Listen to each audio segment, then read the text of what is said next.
E a nossa convidada para esse primeiríssimo episódio nem precisa de apresentação. Mas era muito importante para mim que fosse ela, porque além de ser uma grande amiga, ela também acreditou nesse projeto desde o início, tanto que se tornou minha sócia nesse podcast. Ela é CEO e fundadora da Atom SR, que hoje é a maior mesa de traders da América Latina. Além disso, é investidora no Shark Tank Brasil, com recorde de mais de 80 empresas, levando em consideração os Sharks, os Dragons e os Lions, e foi levada para a ONU por causa disso. Não é pouca coisa não. E como ela mesma diz, já que não estava fazendo nada, entre meia-noite e 6 horas da manhã, ela ainda decidiu ser sócia do Instituto Êxito de Empreendedorismo e também presidente do Museu de Arte Contemporânea em Sorocaba. E foi na filantropia que a gente se conheceu. Então, Carol Pfeiffer, seja muito bem-vinda ao nosso podcast. Obrigada! Adorei! Obrigado pelo convite. Carol, com tudo isso que você já conquistou com tanta pouca idade, essa é a sua definição de sucesso? Você se considera já? E como é que você definiria sucesso? Bom, essa é uma palavra sempre que as pessoas questionam muito e vinculam muito a sucesso financeiro, né? Você ter construído alguma coisa, uma empresa e etc. E eu considero muito sucesso você realmente ter orgulho do que você faz todos os dias, você ser uma pessoa feliz e você olhar ao redor e você se sentir confortável onde você tá. Ou seja, convivendo com as pessoas que você realmente quer conviver, morando onde você quer morar, fazendo coisas ou aprendendo coisas que você gostaria de aprender. Então, eu acho que isso é o melhor da vida, afinal, o nosso maior presente é a vida, né? Você acha que é isso, então, que te motiva todos os dias? Porque você trabalha, te acompanho, 10 vezes mais que a maioria das pessoas e já conquistou 10 vezes mais também para sua idade. Então, o que ainda te motiva? O que te faz acordar às 5 horas da manhã e trabalhar até meia-noite? Bom, acho que primeiro porque eu nem me sinto trabalhando, eu consegui encontrar um jeito de trabalhar, mas ser divertido, então eu acabo convivendo com pessoas que eu realmente gosto, tendo almoços onde são reuniões, mas são encontros, onde tem um bom vinho, onde tem uma boa conversa, ou uma boa música. Então muitas vezes eu até questiono as pessoas que estão ao meu redor, mas eu acho que ao longo da minha jornada, do meu dia a dia, eu consigo ter esse equilíbrio, onde mesmo num dia muito corrido, eu acabo encontrando as pessoas que eu quero, me divertindo com as pessoas que eu quero. Hoje eu gravo entrevistas com as pessoas que eu quero. Então, ou seja, acabo não ficando muito tempo ou gastando muita energia com coisas ou pessoas que eu acho que não valem a pena no meu dia a dia. E daí a gente atribui muito a palavra trabalho como se fosse algo pesado ou chato. E na verdade, o que é? É uma execução de uma atividade. O trabalho, ele pode ser um trabalho social, então é uma atividade social. Você pode fazer um trabalho dentro da sua casa, você pode fazer um trabalho em qualquer área. Então nada mais é do que uma atividade. Se você acha aquela atividade chata, alguma coisa precisa ser mudada. Já quero pegar um gancho de uma coisa que você falou, que você faz as entrevistas quando você quer, com as pessoas que você quer. Então agradeço por você estar aqui mais uma vez. É sempre um prazer. Antes de entrar na sua infância, na sua família, que é algo que eu admiro demais sobre você, eu quero fazer uma pergunta, que eu acho que é uma das perguntas que mais te fazem, mas é que todo mundo quer saber. Se uma empresa dá trabalho, um podcast dá trabalho, como é que você gerencia 80 empresas? Bom, aí eu vou confessar que a gente precisa ter uma coisa maravilhosa chamada time. Ninguém faz nada sozinho, então não existe eu presa. Então, ou seja, pessoas que acham que elas conseguem desenvolver qualquer tipo de atividade sozinhas, elas vão entender que não é possível. E vamos lembrar, né, que a gente veio dentro de uma família, a gente mora em sociedade, então estamos todos no mesmo lugar. Então, ou seja, não é por acaso. É para que a gente entenda que todo mundo faz parte de um grande quebra-cabeça, onde a gente junta habilidades e a gente desenvolve elas. E o que a gente precisa é encontrar pessoas que têm o mesmo porquê que a gente tem. Então, quando você monta um time, as pessoas têm que comprar o seu porquê. E quando elas compram o seu porquê, vai ficando mais fácil. Então, você não tem que ficar convencendo uma pessoa a trabalhar, por exemplo. Então, ela acaba fazendo naturalmente. Uma pessoa, ela vai num jantar e ela fala assim, nossa, deveria conectar a Mia com tal pessoa, porque ela lembra. Então, ou seja, ela não tá trabalhando mais o tempo todo, ela tá conectada com o porquê. Dentro da Dinastia, a gente montou toda essa estrutura para ajudar as nossas investidas. Então, depois que eu entrei no Shark, eu fui entender que o maior desafio era que todo mundo, cada um fazia sozinho. Então, cada uma das empresas, imagina, cada um com o seu contador, cada um com a sua assessoria de imprensa, cada um com o seu marketing. Então, ou seja, um monte de gente gastando energia para falar com um outro monte de gente. Então, aqui dentro a gente montou um CSC, um Centro de Serviço Compartilhado. O prédio veio dessa iniciativa, inclusive, porque ficou mais fácil a minha vida, porque agora eu saio menos. Então, para encontrar as minhas investidas, eu não preciso sair. Para gravar esse podcast com você, eu não preciso sair. Então, eu posso gravar dentro do estúdio do prédio que a gente criou. Então, isso facilita também a logística e faz, é claro, reduzir custo. Então, imagina, 80 e poucas empresas, cada uma gravando um podcast, um vídeo, tirando foto em outros estúdios. Ou seja, fazendo uma locação, gastando dinheiro com isso, etc. Assim como fazendo uma palestra, como a gente tem um espaço aqui dentro, um coworking. Então, ou seja, se você concentra isso, você vai facilitando a vida das pessoas também. E daí eu costumo também dizer, Mia, que assim, eu não tenho 82 empresas que eu estou mentorando, que eu estou ajudando. Hoje a gente é um grupo no WhatsApp com 167 pessoas que se ajudam. Então, são 167 mentores. São pessoas que vão lá e que, olha, qual é o CRM que você está usando? E já negociam, já descobrem o que é melhor, o que não é, qual que funciona, quais são os desafios. Então, eles se ajudam muito. Então, eu acho que eu consegui criar uma grande família, por isso fica muito mais fácil. Então, quando você carrega uma liderança onde você traz a responsabilidade só para você, aí é difícil mesmo de liderar 82 negócios. Agora, se a liderança ela é compartilhada, afinal tá todo mundo aqui no mesmo barco, tá todo mundo aqui fazendo as mesmas coisas. Então, essa ajuda mútua, ela colabora muito para que fique mais leve. E daí eu aproveito para dizer duas coisas bem importantes. Montei também um conselho consultivo, né? Então as pessoas compram, como eu falei, o seu porquê. Então eu tenho pessoas melhores do que eu dentro do conselho consultivo, de várias áreas que acabam colaborando com tudo isso que a gente vem desenvolvendo. Mas é muito importante de dizer que uma liderança, ela não precisa ser quem toma as decisões ou quem carrega o piano literalmente. Então, ou seja, como que eu provoco o meu time, o meu grupo a discutir problemas e soluções comigo? Então eu acredito cada vez mais na liderança empreendedora, ou seja, você incentivar o intraempreendedorismo. Não é porque uma pessoa está dentro do time que ela não é empreendedora, pelo contrário, ela é muito empreendedora se ela comprou o seu porquê. Porque se ela está te ajudando a diminuir custo, aumentar faturamento, a vender melhor, a melhorar processos, ela é uma baita empreendedora. Então, cada vez mais a gente precisa entender que as pessoas podem colaborar e que você não precisa fazer nada sozinho. Fantástico.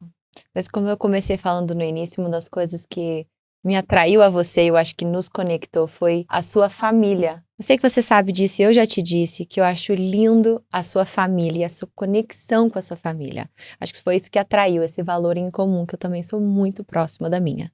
Então eu sei que a mulher que você é hoje é fruto disso, da sua família, dos aprendizados com seus pais.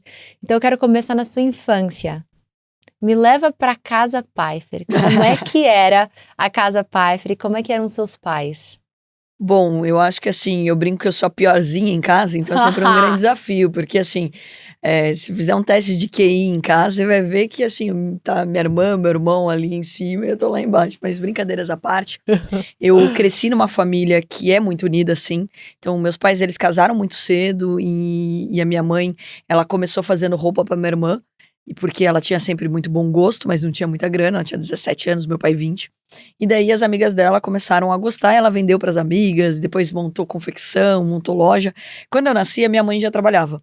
Então esse lado também empreendedor veio muito dentro de casa, onde eu vi meus pais crescendo, trabalhando para conquistar as coisas deles, mas que ao mesmo tempo eles davam muito valor pro tempo.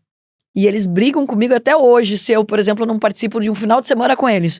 Falam, não, peraí, por que você tá trabalhando de final de semana? Por que você vai dar uma palestra, etc. Então, eles sempre pesaram muito nessa questão de você ter tempo para sua família. Então, da gente tomar café da manhã junto, da gente almoçar junto, da gente jantar junto. Ninguém sai da mesa antes do último terminar. Então, coisas nesse tipo que são mais do que respeito. São momentos onde você entende a importância do tempo com as pessoas.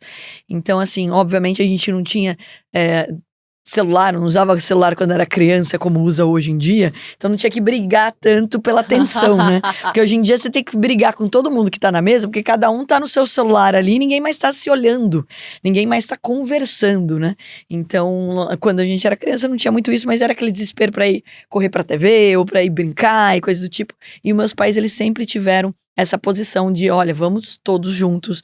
Então esse é o horário de almoço, esse é o horário de jantar, esse é o horário de dormir e tudo mais. Então sempre muito ligado a isso. E sempre muito a questão de, tipo, de todo mundo se ajudar. Então, tá, o que tá acontecendo? Como que a gente tá passando? Olha, agora a gente tem dinheiro para viajar, agora a gente não tem, ou a gente tem a prioridade para outra coisa. Meus pais ralaram bastante hoje, né, estão muito bem de vida, mas eles começaram muito novos. Então, eles ralaram muito, mas eles também permitiram que a gente tivesse as melhores escolas. Então, sempre eu escutei dentro de casa que, olha, você não vai ter o tênis da moda, a mochila da moda, mas você vai ter a melhor escola, você vai ter a melhor educação. Dê valor para isso. Pegava muito no pé para ir bem, sim, na escola, para ler livros.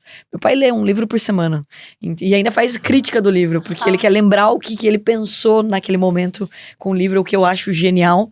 Eu tô até coletando todos os comentários dele pra gente fazer um livro dele, até pra registrar isso, eu acho que pra lembrança do que você tá fazendo. Então eu tive sempre muito bons exemplos dentro de casa. E também de brincar, de trabalhar. Então assim, poxa, vamos fazer desenho pra vender. Aí fiz horta de alface quando eu tinha 8 anos de idade. Eu e meu irmão, a gente pegou um pedacinho de terra ali do quintal e fez uma horta de alface. E daí vendeu pra rua inteira, né?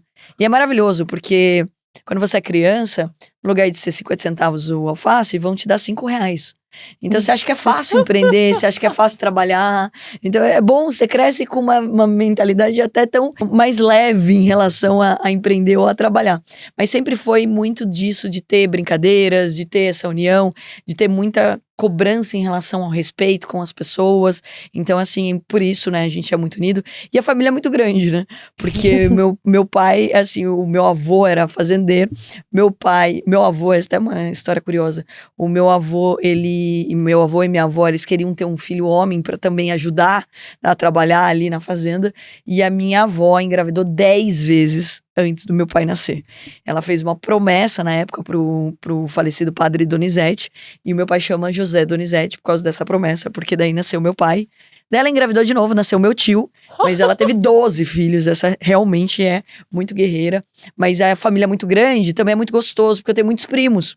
Então a gente ia, domingo era sagrado, domingo tinha que ir almoçar na fazenda do meu avô, ia todos os primos, e daí assim... Viu que 40 pessoas? Ia um monte de gente pra tudo que é canto, de todas as idades, e daí ia subir em árvore, ia pegar ovo no galinheiro, coisas do tipo. Então uma infância assim muito feliz, literalmente. Eu sou de Porto Feliz, eu já tenho licença poética para ser insuportavelmente feliz, e a gente sempre foi muito animado, né? Aí tem tudo, né? Assim, chega lá, vai rezar, vai cantar o hino, aí você vai entrar na sala. Então era quase um colégio interno, né? De tantas regras que tinha ali. E daí vamos, missa do lado, coreto na frente. Então todo aquele sistema meio tradicional de cidade do interior, mas que também muito gostoso. Porque ir a pé em todos os lugares, você conhece todo mundo, você vai tomar sorvete na praça. Então acho que eu tive a alegria de crescer dentro de uma família e dentro de um ambiente muito leve, muito acolhedor, muito feliz. Eu fiquei impressionada. Uma coisa que me chamou a atenção foi que você começou a empreender com seu irmão com 8 anos. Então vocês já estão empreendendo junto há quase 30 anos, quase 3 décadas. Pois é, né? Então assim, a gente nem percebe isso. E também empreendi com a minha irmã, né? Minha irmã, ela é advogada, tributarista, tem importadora. Então assim, faz 1000 coisas. Mas quando a gente era criança, a gente brincou de lojinha. A gente comprava na vendinha do lado, comprava caixa, não sei se vocês vão lembrar disso, mas caixa de esticadinho. Eu descobri que ainda existe aquele chocolate esticadinho.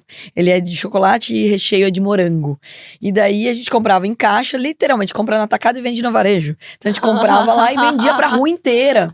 E daí a gente comprava, fazia geladinho e vendia, e pegava roupa da confecção da minha mãe, montava lojinha e vendia. Então eu, meu irmão e minha irmã, a gente gostava muito de brincar, de vender, de trabalhar e etc, e de ganhar dinheiro. E seus pais incentivaram vocês desde criança a trabalhar, a ganhar o seu próprio dinheiro. E aí que vai, e não era trabalho, né? Porque também, senão parece que, tipo, que tava trabalhando pra pagar as contas em casa, né? Daí o conselho tutelar vai bater aqui. quê. Mas enfim, não é isso, né? É a questão de você brincar de trabalhar, né? Brincar de lojinha, brincar da relação do dinheiro.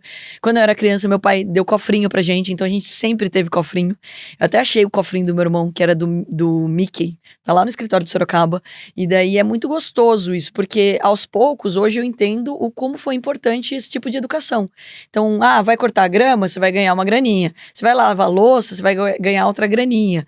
E daí hoje eu entendo também, falando de educação financeira, né, de pais para filhos, que a gente tem, inclusive, esse treinamento dentro da Atom, que é importantíssimo. Tem coisas que não podem ser remuneradas. Por exemplo, arrumar a cama, você não pode dar um dinheiro para uma criança, porque é obrigatório. Ela tem que acordar e arrumar a cama. É uma obrigação que ela deveria fazer. Comer tudo, por exemplo, né? Não deixar nada no prato. Isso não pode ser algo remunerado financeiramente. Então, algumas coisas, sim, são tarefas e outras não. E eles sempre foram incentivando isso. E a gente foi tendo essa iniciativa. A gente queria montar e eles incentivavam. E eles brincavam com a gente disso, e isso acabou criando, acho que 3 empreendedores, que é eu, meu irmão e minha irmã. Então já deu para ver de onde vem toda a sua alma de empreendedora e também o seu valor de educação, que é algo que hoje você trabalha muito na filantropia, você tem projetos pessoais, educação para você é algo de extrema importância e a gente vai entrar nisso daqui a pouco e na Atom. Mas a última pergunta que eu quero fazer da sua infância é: hoje eu vejo você uma mulher extremamente confiante. Você tem uma autoconfiança, você tem autoestima e você acredita na sua habilidade de liderar. Mas nem toda mulher é assim. Eu quero saber, você sempre foi confiante ou teve algum momento da sua vida que você teve dúvidas, que você se questionou? E como é que você lidou com isso para seguir em diante? Eu acho até engraçado isso, porque eu acho que as pessoas, elas veem, por exemplo, você num palco, elas te veem com confiança, quando você responde alguma coisa e etc. E não necessariamente uma coisa está diretamente relacionada à outra. Por quê? Porque por dentro você pode estar morrendo de medo, mas você está fazendo o que você sabe fazer. Então, muitas vezes, e isso continua acontecendo, eu vou subir num palco, eu vou dar uma palestra, eu ainda estou com receio, eu ainda estou com aquele friozinho na barriga, o que também é delicioso. Então, eu acho que você não vai chegar ao ponto de você estar 100% confiante em tudo, ou você ter uma autoestima inabalável, por exemplo. Então, você vai acordar dia que você vai falar assim: nossa, tô hoje acabada. Ou, nossa, não gostei do que eu tô vendo. Ou, nossa, deveria melhorar isso ou aquilo. Então, eu acho que sempre vai ser altos e baixos. Mas é importante também de dizer, né, que é curioso que as pessoas têm aquela referência da menininha de Wall Street, e por muito tempo, né, eles colocaram uma estátua na frente do touro de Wall Street, exatamente, que mostra o poder, e ela é uma menininha. E daí eu comecei a ganhar muito quadro, ganhei quadro disso, ganhei, assim, miniaturas, ganhei um monte de presentes relacionados a isso. E uma vez eu escrevi sobre isso, porque também muitas vezes as pessoas acham que você é tão confiante, que você é tão forte, que elas se sentem ali na liberdade de serem mal educadas, de baterem mais, etc. Eu digo isso por quê? Porque hoje na internet as pessoas escrevem mensagens que são horríveis, ou escrevem e-mail, sem saber que por trás existe uma pessoa que tem emoções. Então não é porque você tem confiança no seu trabalho que você não vai sentir uma chateação quando alguém escreve algo pesado. E foi uma época que eu tinha acabado de assumir como diretora de RI, e daí eu escrevi um texto no blog na época sobre isso. Eu falei assim: olha, cuidado, porque muitas vezes você vê uma pessoa e você acha que ela é forte demais, mas ela também tem sentimentos, e às vezes a sua palavra num dia errado pode jogar ela muito para baixo. Então cuidado com isso, cuidado com o que você vê das pessoas, da força que elas têm, etc. Então, primeiro de tudo, vou dizer para todas as mulheres que, assim, você sempre vai passar um friozinho na barriga, você sempre vai sentir isso. Eu acho também muito engraçado, e eu brinco direto nas minhas redes sociais, que eu queria ter a autoconfiança que os meus seguidores têm. Porque eu vejo, assim, pessoas que eu falo assim: caraca, meu, mas assim, ele teve a coragem de chavecar essa pessoa e de mandar essa mensagem, de, assim, essa não é uma autoconfiança que eu tenho, assim, não é uma autoestima que eu tenho. A autoestima dos homens. Nossa, e assim, não só de homens, tá? Vou falar de muitas mulheres também aí, que assim, que falam assim: caramba, assim, a pessoa escreve pra você como se ela fosse a pessoa mais maravilhosa, perfeita, sem defeitos da face da terra que você tá perdendo de conhecer ela, você tá perdendo isso aí com ela. Então, eu acho que eu não cheguei nesse nível de autoestima, acho que eu tô bem longe. Eu queria fazer esse curso, inclusive, porque deve ser um bom curso da pessoa que me manda esse tipo de mensagem, inclusive. Mas brincadeiras à parte, eu acho que é uma construção. O que me ajudou muito e que é uma das minhas paixões é uma... Eu quero muito... que você tá falando e eu tô pensando nas mensagens que eu já recebi. Então, aí você fala, caraca, gente, queria ter essa autoestima. Mas enfim. As pessoas ficam muito confiantes atrás de uma tela. É verdade também, é verdade também. Mas isso é bom também, né? Porque eu acho que as pessoas se soltaram mais, então acho que tem aí sempre tem um lado bom e ruim de tudo. Mas eu sou muito apaixonada pela ideia de ter uma escola de música, arte e teatro, que vai acontecer agora, porque eu fiz um investimento no Shark, que é o violino didático, eu agora tô com maestro. E por que eu tô falando isso? Porque eu fiz teatro quando eu era criança. Eu fiz FISC e eu tinha que fazer uma atividade extracurricular, e daí eu fiz teatro. E eu fiz por muito tempo teatro. E o teatro me ajudou muito, porque você sobe no palco e eu tava falando em inglês, então, ou seja, pior ainda, né? Você não vai conseguir improvisar se você não estiver muito bem preparado, se você não estiver muito confiante com o que você tá fazendo e etc. E eu gostei muito disso. E isso me ajudou muito, isso me ajuda muito nas palestras que eu dou hoje, a subir no palco. Obviamente, é muito mais difícil a palestra do que o teatro, porque o teatro você veste um personagem, não é você. Não é você não é atacado diretamente caso você fale a coisa errada. Ou fale uma coisa que for que soe meio arrogante ou grosseira, ou qualquer coisa que seja uma piada. Então ninguém tá julgando o personagem propriamente dito. Então, numa palestra, você carrega uma responsabilidade muito grande. É isso que faz com que muita gente não tenha coragem, inclusive, mesmo tendo um conteúdo muito rico, de compartilhar nas redes, de subir num palco. Então, por quê? Porque existe um pós-julgamento. E tudo que você fala hoje, alguém está registrando de alguma forma. Então, ou seja, se você falar uma besteira, você corre um grande risco de acabar queimando uma imagem que você construiu de longa data. Então, ou seja, essa insegurança também vem hoje do compartilhamento, de como as redes elas têm poder de levar uma mensagem para mais pessoas. O que é bom, mas também o que é ruim, porque se você cometer uma gafe, mais pessoas vão ter acesso a isso, mais preocupado você vai ficar com a sua fala. Então, eu acho que isso acaba sendo uma grande lição, eu acho que de todo mundo que acompanha as redes sociais, de como que você vem se colocando, o que você vem comunicando, para você tomar muito cuidado, para que você não sinta essa insegurança, você continue tendo segurança no que você está falando, mas ao mesmo tempo você não esteja atravessando ou desrespeitando ninguém. Eu me preocupo, às vezes, com as crianças que estão nas redes sociais, porque às vezes não tem limite o que elas estão postando e talvez elas não saibam a consciência que isso pode ter no futuro. Agora eu quero te perguntar, você é uma mulher bonita, jovem, no mundo dos homens, que é o mercado financeiro e ser uma CEO, que não é a maioria. Infelizmente. Como que é navegar esse universo dos homens sendo bonita, jovem e mulher? Bom, você tá sendo gentil em todas as partes. Não é tão jovem assim, já 18 anos que eu tô no mercado financeiro. E bonita se chama massa corrida, eu já falei em todas as redes. Então, ou seja, ter um bom maquiador sempre ajuda e um bom stylist. Mas brincadeiras... Vou discordar com isso. Mas brincadeiras à parte, eu acho que, assim, tem... Também, acho que pontos positivos e negativos. Mulher, quando se arruma, né, e ela aparece numa reunião bonita, etc., ela tende também a chamar atenção e, muitas vezes, um pré-julgamento que a gente também tinha de pessoas bonitas não são tão inteligentes, ou pessoa que treina demais na academia, ai, será que vai falar alguma coisa? Então, ou seja, a gente pré-julga todo mundo. É um preconceito, a palavra já diz isso, todo mundo acaba tendo isso de alguma forma. Então, eu sempre tomei muito cuidado com a mensagem, com a imagem que eu tô passando. Então, óbvio, você vai numa reunião, você com homens, por exemplo, se você quer chamar mais atenção pro seu corpo do que você vai chamar pra sua fala, provavelmente você vai abrir espaço. Ah, mas isso tá errado e etc. Daí eu, assim, não vou entrar nessa discussão. Eu só evito a fadiga, né? Então, ou seja, eu só evito o problema. Então, eu sempre tive, o pensamento de que, peraí, se isso vai me dar trabalho depois, eu vou evitar. Então eu vou evitar ser, tipo, usar um tipo de roupa. Isso já aconteceu algumas vezes, de, por exemplo, palestrar, e eu não tava com uma saia curta nem nada, mas eu tenho perna grossa e panturrilha grossa. E da pessoa, tipo, terminar a palestra e falar da minha perna. Eu falei, putz, eu passei 1 hora aqui falando sobre investimento, sobre transformar sua vida, e a pessoa tá preocupada em falar aquilo. Então, eu passei a palestrar muito tempo de calça. E eu falei assim, nossa, não pode nem palestrar de saia. Não é que eu não posso, é que eu não quero esse tipo de comentário. Eu quero o foco em outra coisa. E eu aprendi muito também, inclusive com a nossa psicóloga dentro da Atom, que é a Priscila, que era uma curiosidade que eu não sabia.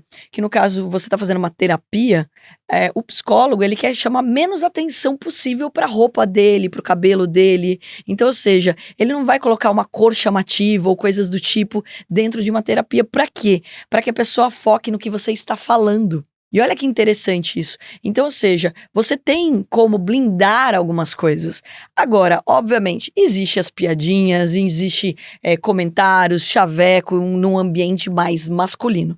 Mas também é a mensagem que você passa. Eu tenho uma vantagem que eu tenho meu irmão ao meu lado. Então, toda vez que, por exemplo, vinha, sei lá, um cliente falando, olha, vamos marcar um jantar para você me explicar sobre investimentos, Trazia etc. seu irmão junto. Primeiro eu falava assim, olha, eu tô sem agenda, pode ser um café 4 horas da tarde no escritório? Aí a pessoa, não, mas se insistisse eu levava meu irmão sempre junto e tudo mais, então acabava me blindando disso. E daí tem um outro ponto também que eu queria ressaltar aqui, Mia, porque muitas vezes a gente coloca uma faca nas costas que não existe no universo feminino. Como assim? A mulher, quando ela entrou no mercado de trabalho, ela quer se provar o tempo todo e é normal, afinal, era um ambiente como CEOs ou o mercado financeiro, um ambiente muito masculino. Você tende a acreditar que as pessoas estão te julgando o tempo todo. E muitas vezes, por exemplo, no mercado financeiro, as pessoas só importam com a última linha. Você dá resultado? É o mercado mais meritocrático que eu conheço. Ou seja, se você dá resultado, você tem potencial de crescimento. Se você não dá resultado, você pode ser bonita, feia, de uma família rica ou pobre, sobrenome bonito ou feio, esquece. Então, ou seja, procurar sempre mercados onde valorizem a sua essência, seu trabalho, o que você pode entregar de resultado. E daí eu vou fazer um comparativo que quando eu ia para uma reunião é curioso, que assim, ao mesmo tempo que existia um preconceito, as pessoas, obviamente, então não estavam esperando que eu ganhasse muito dinheiro. E a mulher, não existe uma cobrança dela ser tão bem sucedida. Agora, existe uma cobrança muito grande no homem dele ganhar dinheiro. Então, ou seja, a cobrança era maior do meu irmão do que em mim, se você for ver. Ele tinha que saber tudo de economia e ganhar dinheiro de verdade, etc. Então, eu acabava sendo menos questionado do que ele. E daí, quando eu abria a boca, eu superava qualquer expectativa. Então, assim, até um conselho. O melhor dos mundos é ninguém ter expectativa sobre você. Porque quanto mais você cria expectativa, quanto mais as pessoas conhecem você, mais expectativa elas criam. E daí vai ficando mais difícil. Agora, quando as pessoas falam, putz, essa daí não deve saber nada sobre isso. E daí você abre a boca e você fala coisas que têm um valor e que as pessoas realmente entendam que você tem conhecimento, isso muda totalmente o jogo. Isso te permite passar a ser admirada. Então, acho que não tem nada mais frustrante do que você conhecer uma pessoa e ela não ser nada do que ela apresentava ser. Nada do que ela se vendeu muitas vezes. Então, ou seja, quando a gente vai num universo, só tem homem na mesa, tá, vamos com humildade aqui. E eu falo alguma coisa inteligente, ou eu proponho uma proposta, ou mostro alguma coisa, você automaticamente ganha a admiração das pessoas. Então, ou seja, como usar algumas situações que não são tão favoráveis pra gente a nosso favor? Como que a gente pode se beneficiar disso? Tinha vários benefícios. No Instituto Êxito, são 33 homens, só eu de mulher, como fundadora. Sabe o que aconteceu? Que na primeira reunião, eu tava super apreensiva, inclusive, porque grandes bilionários ali na mesa, será que eu vou falar alguma coisa interessante? O que eles vão achar? Só que assim, todo mundo sabia meu nome e eu não sabia quase o nome de ninguém, porque como que eu vou decorar 33 nomes de uma vez só? Então é muito curioso também como você tem o poder de se destacar muito rápido em ambientes que não tem tantas mulheres. Então, de novo, é o que eu gostaria? Não, gostaria que tivesse muito mais mulheres, que fosse equilibrado e etc. Mas não é a realidade? Tá bom. Mas qual é a vantagem dessa realidade? E a primeira iniciativa que a gente teve no Êxito foi de montar a Câmara de Empreendedorismo Feminino, que é o Êxito Ladies, que você participou, para que trouxessem mais mulheres falando de empreendedorismo. Então, no final do dia, assim, o ambiente masculino, ele não me assusta, pelo contrário, eu acho que assim... Você aprendeu a tirar proveito disso, de tornar algo que muitas mulheres olham como negativo, você pegou para sua vantagem, você tornou positivo. Gente, eu vou falar assim, os homens do mercado financeiro que eu conheci são extremamente agradáveis, cavalheiros. Então, ou seja, eu não tive grandes perrengues em relação a isso. Obviamente, como eu falei, sempre vai ter chavequinho, coisas que você tem que cortar, situações que não são elegantes, mas assim, eu conheci pessoas incríveis que sempre tiveram muito respeito e muita admiração pelo meu trabalho. Tanto que quando eu comecei as minhas redes sociais, eu tinha 95% dos meus seguidores eram homens. Então, ou seja, e estavam ali para aprender finanças, estavam ali para aprender mercado financeiro. Então, não estavam ali para escrever um chaveco para mim. Então, assim, eu acho que é isso que mostra também que existe muitos caminhos a serem desbravados. E se alguém não estiver te tratando da maneira correta ou como você merece, mude de ambiente. Essa é a vantagem da liberdade financeira, inclusive. Porque quando você faz coisas que você gosta, você convive com pessoas que você gosta, você acaba aproveitando da vida muito melhor. Na vida, às vezes, a gente traça caminhos perfeitos. Eu sei que você, no início da sua vida, começou fazendo administração, porque depois você queria fazer faculdade de moda e abrir a sua marca. Mas, do nada, você entrou pro mercado financeiro. Totalmente diferente. Como que a gente pode, talvez, se desprender dessa jornada, desse sonho que a gente criou, para enxergar as oportunidades? Olha, é curioso porque quando você fala muito tempo que você vai fazer alguma coisa, as pessoas te cobram, inclusive, de fazer aquilo. Quando eu entrei na faculdade, falei que eu ia primeiro fazer ADM, depois ia fazer moda e tudo mais. Aí, quando eu entrei no mercado financeiro, uai, mas você não ia fazer moda? Como assim? Você vai entrar no mercado financeiro, não sei o que, blá, blá. E daí, eu acho que assim, não sei o que a galera acha sobre signo, mas eu sou sagitariana, gente. E sagitariano não tem apego a nenhum plano perfeito. A gente muda de rota o tempo todo. Eu sempre mudei muito de rota, então a minha agenda é muito organizada. E eu gosto muito de seguir uma agenda. Mas, se de repente decidir ir pra praia e tá um sol assim, tá bom, olha, Mia, você quer ir pra praia com a gente? Eu não vou conseguir. Ou você topa a gente gravar amanhã e tudo mais, se tiver tudo bem pra você, sempre respeitando muito o tempo do outro. Mas eu não sou apegada a plano perfeito. Eu sempre fui uma pessoa que olhou as oportunidades e quis agarrar essas oportunidades. Então, por mais que eu seja muito metódica em relação à agenda, a gente combinou, eu vou estar lá, o horário que você combinar e tudo mais. Eu acho que, putz, a vida é maravilhosa e ela é cheia de surpresas. E daí entra muito também o que eu acredito em relação a Deus. Porque por que alguém ia colocar alguém na sua vida se não fosse para você aprender alguma coisa, seja boa ou não, né? Então até o que não fazer a gente aprende. Eu brinco que eu vou em muita palestra, Mia, para aprender também como não fazer a palestra. Você fala assim, cara, o público tá meio dormindo, eu continuo na palestra. Você sente que você escuta muito os seus instintos e essa mudança de rota é baseada nisso? E se sim, como é que você desenvolveu essa autoescuta, esse autoconhecimento? Daí é assim, errando, né? Porque como que você desenvolve? Errando, porque você vai pegar e falar assim, agora eu vou escutar meu instinto. É pra cá, né? Daí você vai lá e quebra a cabeça. Fala, deveria ter escutado o racional. Então, eu acho que é muito de você ir avaliando quando faz sentido. Então, faz sentido. Putz, quem nunca, né, se meteu numa fria? Você fala assim, nossa, alguma coisa tá me chamando pra passar um final de semana em tal lugar. Daí você vai e, tipo, chove. E daí você não faz nada. Mas, enfim, era alguma coisa, alguma mensagem que você tinha que receber naquele momento. Então, eu acho que, assim, você não criar rotas muito amarradas, muito perfeitinhas, também tira um estresse. Porque, olha só, a pessoa que não consegue mudar alguma coisa que acontece no dia a dia dela, ela sofre muito. O nosso podcast tá sendo assim, a nossa gravação. A nossa gravação mudou aqui várias vezes. E olha, não é comum, é porque realmente eu errei de agenda e isso é raro. Porque daí que tá, é porque eu não sou Mas uma a gente pessoa... não pode ser rígido. Se eu fosse, olha só, eu estaria perdendo a oportunidade de estar gravando aqui com você. Como é a sua rotina? Como é que você equilibra vida social, exercício físico, família, você falou de religião. E se esse equilíbrio todo você considera importante para o sucesso, para o crescimento do seu negócio, da sua profissão. Então, são duas partes dessa pergunta. Como é que é a sua rotina, como é que você equilibra tudo? Me coloca dentro da sua agenda. Bom, eu acho que assim, importante, né? Primeiro, a minha agenda é compartilhada com todo mundo e isso faz com que ninguém me interrompa, isso é muito bom. Então, faz com que as pessoas entendam que naquele momento você não vai responder, que você vai estar gravando, que você vai estar fazendo outra coisa, e o seu telefone não toca, e as pessoas não te interrompem na sua sala. Isso é libertador. Eu preciso ter acesso à sua agenda pra parar de te ligar em momentos ruins. Imagina. Mas é muito interessante que todo mundo que trabalha comigo acaba tendo isso e também acaba entendendo que você tá trabalhando bastante. Então, às vezes, você tá sumida do WhatsApp, mas não é porque você está na praia. É porque você está com 5 agendas ou 5 reuniões que são extremamente importantes para o negócio. Então, isso colabora muito. E eu fui entendendo qual era o meu perfil. O meu perfil é de treinar de manhã. Porque à noite eu não sei que horas vai terminar o meu dia, muitas vezes porque eu me dou ao luxo de uma amiga minha ligar e eu vou querer jantar com ela, ou eu vou querer ver alguém, ou vou querer ver algum familiar. Então, ou seja, é importante que você tenha alguns gaps para que você possa viver de uma forma também não tão quadradinha. Senão é o que...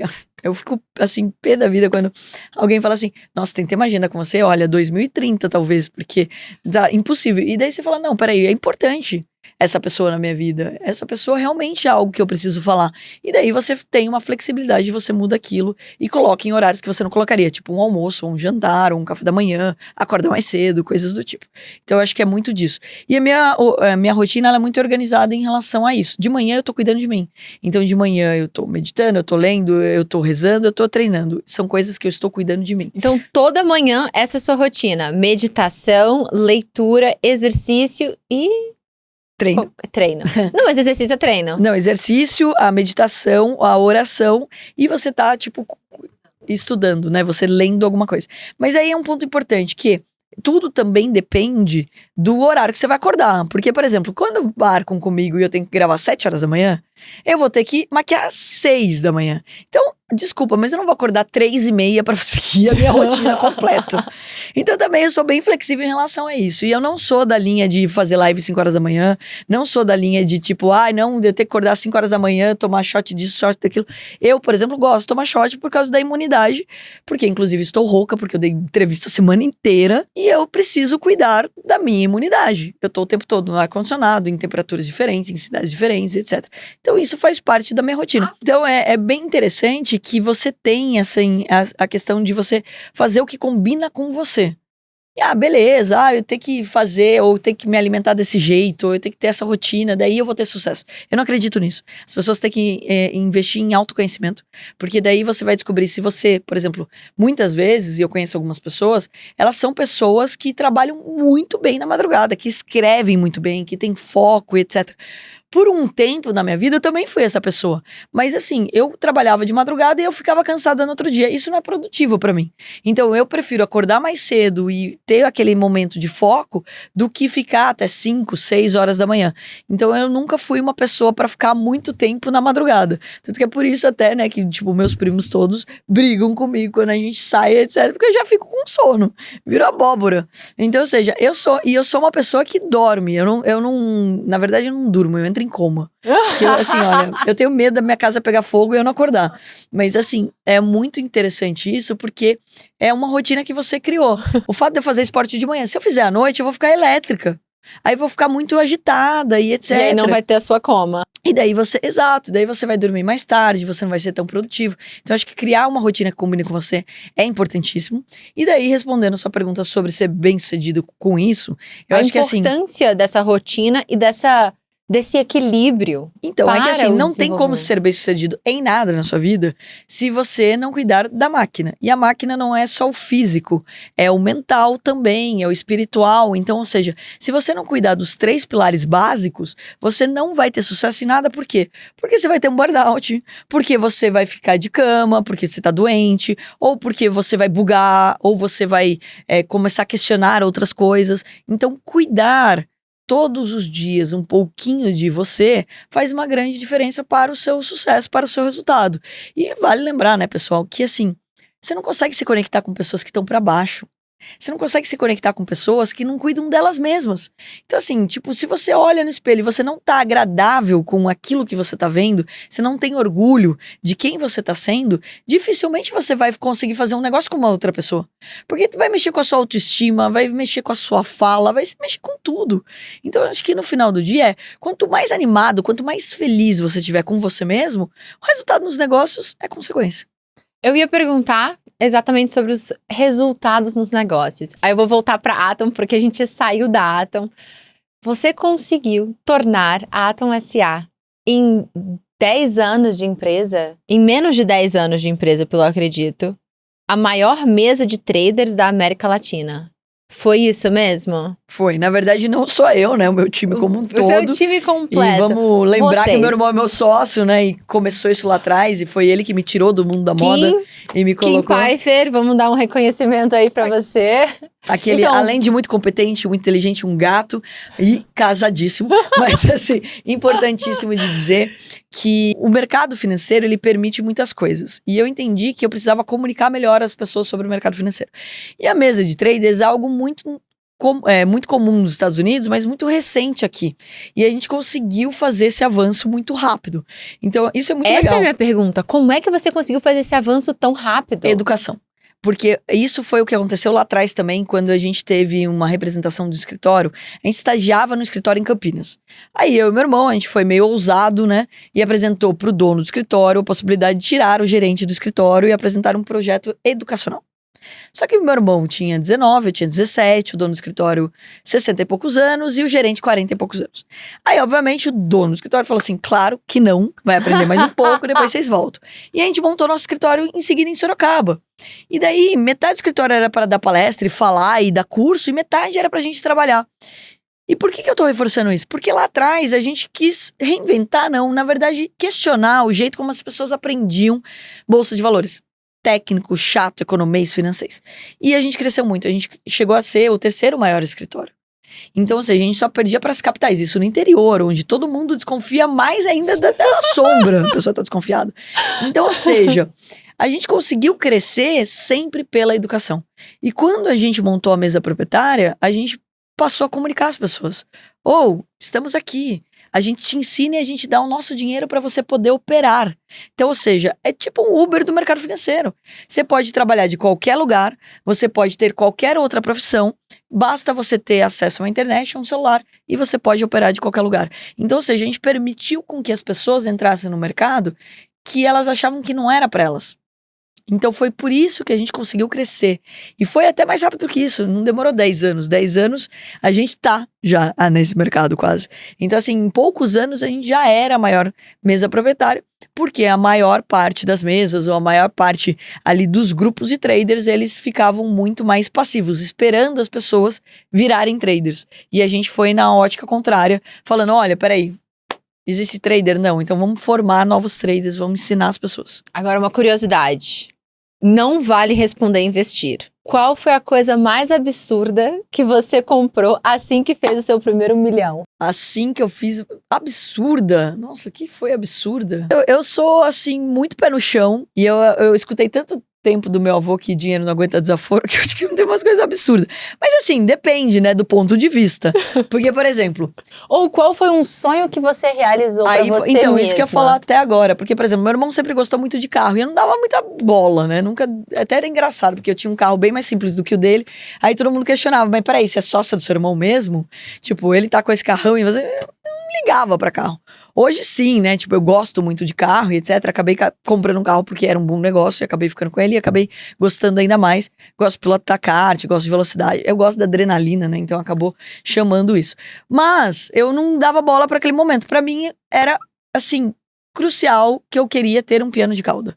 E eu comprei um piano de cauda e assim, quando eu tive espaço, na verdade não foi nem quando foi o primeiro 1 milhão, porque a gente também trabalhava tanto que a gente morava num apartamento pequeno e a gente nem parava em casa, então por que mudar para um apartamento maior? E ficamos muito tempo nessa. Era até engraçado, os nossos traders moravam melhor e tinham carros melhores do que a gente, e eu e meu irmão, a gente ralando. Não, dinheiro da empresa lá, vamos trabalhar e assim, só fazendo o dinheiro também girar. E é interessante que quando a gente mudou de apartamento, que eu mudei para uma cobertura maior, etc., eu comprei esse piano de cauda, pra mim foi, assim, putz, muito, muito emocionante, porque eu queria há muito tempo ter um piano e queria que fosse de cauda, e eu tocava desde os 7 anos de idade, mas tinha parado. Então eu acabei retomando isso, acabei retomando os treinos, e daí eu acabei comprando piano. E daí outras coisas que pro meu irmão, por exemplo, não fariam sentido, tipo obras de arte, que eu sou colecionadora, e ninguém entende direito sobre o que eu faço com as obras de arte. Então, assim, tem várias coisas que não são do comum das pessoas e que eu dou muito valor ao comprar. Então é mais fácil eu comprar uma obra de arte do que uma bolsa nova. Então isso é muito curioso, né? Porque as Olha, pra pessoas acham quem- que eu tenho uma coleção de sapato e de bolsa gigantesca e eu nunca dei muita bola. Pra ser sincera, apesar de gostar muito de me vestir bem. Então, assim, eu falo, poxa, mas isso daí dá pra comprar. E agora é pior, porque eu penso em quantas empresas eu poderia comprar com esse dinheiro. E daí é pior, né? Eu gosto de comprar viagem, obras de arte, que mais? Empresas. Não, empresas é o que eu mais gosto. Eu sou capaz de abrir mão de uma viagem para comprar uma empresa. Eu sou capaz de abrir mão de investir numa obra de arte para comprar uma empresa, porque eu gosto de sonhos, eu gosto de pessoas, eu gosto de ver o que ela vai realizar depois. E assim, por mais que o mercado de arte, não é o mercado, né? O segmento de arte seja maravilhoso e que eu seja presidente do museu e eu goste muito dessa interação com os artistas, etc. Ainda em empresas a gente vê o que contratando pessoas, gerando empregos, e num país tão sofrido como o Brasil, então eu gosto muito disso. Mas assim, são coisas que me aquecem, né? Que me trazem um bem-estar.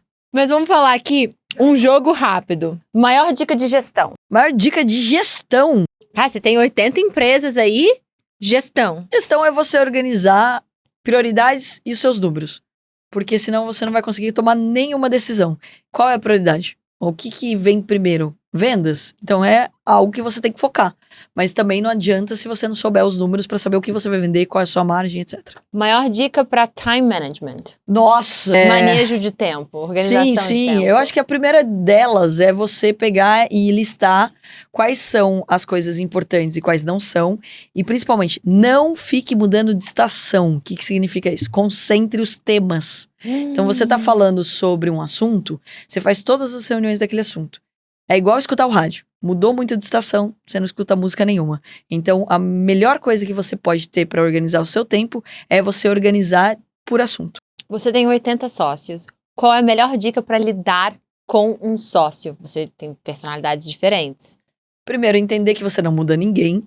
Então, eu adoto um teste que chama ADV, que gera 78 páginas sobre as pessoas. E não é para eu conhecer as pessoas, é para elas se conhecerem. Porque quando elas se conhecem, elas se libertam de tentar te convencer de alguma coisa ou tentar ser alguma coisa que elas não são. Não tem nada mais frustrante do que você passar anos do lado de uma pessoa e ela mudar. Ela nunca mudou. Ela estava se adaptando esse tempo todo a algo que ela acreditou que ela deveria ser. Então isso é muito importante. Ninguém muda ninguém. Quando as pessoas se conhecem, elas conseguem se libertar e conseguem ser mais eficientes. Melhor dica para construir uma cultura na empresa. Primeiro é ter uma cultura. Então, ou seja, qual é a sua cultura? O que de fato é a sua bandeira? O que você passa de mensagem? O que você realmente quer que continue existindo além da sua existência? E daí você tem que fazer todo mundo comprar o seu porquê. Se as pessoas não estiverem compradas no como você criou a sua cultura, esquece. Ela não vai existir. Então não é só sobre como você gostaria, mas é se o seu time colabora para essa construção. Exatamente a próxima pergunta que eu queria fazer. A gente se conheceu de verdade. A gente se conheceu num projeto filantrópico, no Halt Prize, que através da educação está ensinando o empreendedorismo social, que é um empreendedorismo que conecta ali a sustentabilidade. Como é que a gente pode ter negócios que enraizados desde o início tem um impacto positivo para o mundo, seja para o meio ambiente, para o social. Mas a gente ficou íntima mesmo em Londres na grande final. Então, falando de sustentabilidade, que é um grande valor meu, que eu venho trabalhando com isso há 14 anos, você também tem esse grande valor de sustentabilidade social e ambiental. Agora eu quero te perguntar, como é que você contribui para isso no dia a dia, mas como é que você também incentiva as suas investidas startups, porque muitas vezes as startups têm várias prioridades, mas através do Halt Prize a gente viu que a startup já precisa ter a sustentabilidade embutida desde o início. Então, como é que você incentiva isso nas suas investidas e como é que você pode também, qual recomendação você daria para as pessoas assistindo aqui agora e escutando o podcast para levar a sustentabilidade para dentro dos negócios dele? Bom, acho que primeiro de tudo, né, as pessoas elas às vezes acham que é um investimento você pensar em impacto, em ESG e etc. E antes a gente via que as pessoas elas, que legal, essa empresa ela se importa, ela tem o ESG. Gente, agora é obrigatório. Então, ou seja, se você não está fazendo, você está errado. Isso é cultura. Isso não é uma área, um budget, um investimento que você vai delegar dentro da empresa e que você vai fazer isso. Então, eu vejo cada vez mais que empresas que conectam, que se importam com o meio ambiente, com o impacto social, de fato, elas acabam também conectando com os colaboradores. Elas têm, assim, a admiração das pessoas que trabalham com elas, dos clientes, dos fornecedores. E eu gosto muito de uma frase, né, do Pequeno Príncipe. Muito miss de você pegar uma frase do Pequeno Príncipe. Tu te tornas eternamente responsável pelo que cativas. Então, ou seja, quando você passa uma mensagem, você cativa pessoas. E quando você se importa com a sustentabilidade, com o impacto social, você lembra que você não veio nessa vida numa bolha. Você veio dentro de uma família, você mora numa sociedade, ou seja, tá todo mundo da mesma terra. Então, ou seja, a gente precisa se cuidar. A gente precisa cuidar um dos outros. No Shark, eu tenho o privilégio de ter vários investimentos que têm um questionamento para diversidade e inclusão. Uma das empresas da Blend Edu educa gestores a poder colocar em prática, e não são coisas caras ou complexas, não, simples, e que você pode colocar em prática dentro do seu negócio, mas essa troca entre outras pessoas também é importantíssimo, porque muitas vezes a gente não faz porque a gente desconhece. A gente nem percebe que a gente não faz. Então, como que a gente consegue entender o que a gente pode melhorar? E daí tem outras, como foi o caso do Instituto AB, que foi agora a Amandinha maravilhosa, que se preocupa com pessoas que têm algum tipo de deficiência, como elas podem estar melhor inseridas dentro da empresa, ou seja, treinar quais são as profissões que elas podem ter, que de repente elas podem também fazer de casa, através de tecnologia, internet. Hoje a gente tem N possibilidades. Então são várias iniciativas. Tive, né, em Foz aí com o pessoal da Bloomberg, que inclusive foi uma apresentação sua, para que tivesse esse questionamento sobre sustentabilidade. Então, sobre agronegócio, sobre carbono, sobre N coisas, sobre o mundo da moda, inclusive, estava agora na Casa Moda. Depois que a gente entra para esse mundo, não sai nunca mais. Então, e assim, só que tem 30 temas que a gente poderia abraçar. Então, acho que o Brasil, a gente tem que eleger alguns, 2, 3, 4, e a gente tem que ser referência para o mundo todo. Então, como que a gente faz com que as outras empresas façam, ou outras pessoas, através do exemplo? Então, vamos pegar, eu tive na ONU, tive nesses eventos, e todo mundo debatendo sobre os problemas, tá bom? Então, esse problema é meu. Brasil, estamos falando do agro, o agro é Brasil, então, peraí, a gente vai montar um comitê, vai montar um conselho, e a gente vai começar a fazer essas reuniões. Imediatamente, quando eu estava no evento, eu liguei pro meu pai é fazendeiro, e falei, a gente tem uma missão e a gente vai fazer esse movimento. Então, ou seja, é colocar em prática. Isso é o que eu acredito da gestão privada. Quem vem da privada é muito prático. Então, beleza, você está falando que o problema da bateria da China, problema seu. O fulano, problema seu. Estados Unidos, você cuida daquilo. Se a gente distribuir as tarefas, a gente diminui todos os impactos que a gente está tendo. Então, assim, pode parecer simples, mas não é fácil. Mas a gente precisa adotar, a gente precisa começar. E o que eu vejo é que todo mundo quer abraçar tudo, e daí, obviamente, você não abraça nada. Então, assim, sua empresa não precisa ser perfeita e inteiramente todos os itens sustentáveis. Você precisa começar. E daí, aos poucos, você vai mudando a cultura, você vai dando mais valor, por exemplo, para marcas brasileiras, você vai dando mais valor para empresas que tenham alguma coisa de refibragem, ou de reciclagem, ou que tenham inclusão, ou que tenham diversidade. Enfim, eu acho que é começar e dar exemplo para outras pessoas. De acordo, assim, 1001% com você. Não dá para as empresas da noite por dia ser 100% sustentável. Isso é muito difícil. Mas a gente precisa começar. Eu acho que se cada um começar a fazer pequenas mudanças, escolhendo um dos 17 ODSs, pelo amor de Deus, tem tantas áreas diferentes, sociais, ambientais, econômicas, de governança. Mas eu quero fazer uma pergunta para você, já que a gente está falando de legado, de impacto. A Dinastia aqui, pelo nome Dinastia, é sua aceleradora, onde você uniu todas as empresas. Qual é o legado que você quer deixar? Você criou a Dinastia, O nome mesmo já diz legado. Você uniu as suas empresas aqui dentro. Qual é o legado que a Carol quer deixar no mundo? Bom, eu acho que tudo que eu faço, ele representa o que eu acredito que é você veio nessa vida para viver e ser feliz. E você passa uma mensagem. Então todos nós vamos deixar legados se a gente lembrar que a gente sempre vai plantar uma sementinha. Então o que eu mais gostaria é de provocar as pessoas a terem consciência cada vez mais da mensagem que elas estão passando. Porque você vai contar histórias de gerações. Você influencia as pessoas ao seu redor, você influencia seus sobrinhos, seus filhos, seus netos, as pessoas que você tem contato. Então, como que a gente pode, através de boas práticas, de boas mensagens, influenciar positivamente para que a gente construa sempre gerações melhores e que sejam mais felizes? Afinal, você não veio nesse mundo para trabalhar ou para ganhar dinheiro, isso daí é só consequência.